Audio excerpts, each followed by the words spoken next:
നഹൂം എന്ന വാക്കിൻ്റെ അർത്ഥം ആശ്വാസകൻ എന്നാണ്. നെഹമ്യാവ് എന്ന പേരിൻ്റെ സംക്ഷിപ്ത രൂപമാണ് നഹൂം. ചെറിയ പ്രവാചകന്മാരിൽ ഏഴാമത്തേത് നഹൂമിൻ്റെ പുസ്തകമാണ്. പുസ്തകത്തിൻ്റെ ശീർഷകത്തിൽ നിന്ന് കിട്ടുന്നതൊഴികെ പ്രവാചകനെക്കുറിച്ച് മറ്റൊരറിവും ലഭ്യമല്ല.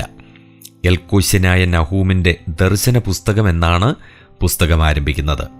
1-ാം അധ്യായം 1-ാം വാക്യം. എൽക്കോശ് എന്ന ഗ്രാമത്തിൻ്റെ സ്ഥാനവും വിവാദ വിഷയമാണ്. വിശുദ്ധ ജെറോമിൻ്റെ അഭിപ്രായത്തിൽ എൽക്കോശ് ഗലീലയിലാണ്. കഫർനഹൂം എന്ന പേരിനർത്ഥം നഹൂമിൻ്റെ ഗ്രാമമാണെന്നും അതുകൊണ്ട് നഹൂമിൻ്റെ സ്വദേശം കഫർനഹൂം ആണെന്നും ഒരഭിപ്രായമുണ്ട്. നിനവെ പട്ടണത്തിനെതിരെയുള്ള ആധുനിക മൊസൂളിന് 80 കിലോമീറ്റർ വടക്കുള്ള അൽ ഖുഷിലാണ് നഹൂമിൻ്റെ ജന്മസ്ഥലവും കല്ലറയുമുള്ളതെന്ന് ഒരു പാരമ്പര്യമുണ്ട്.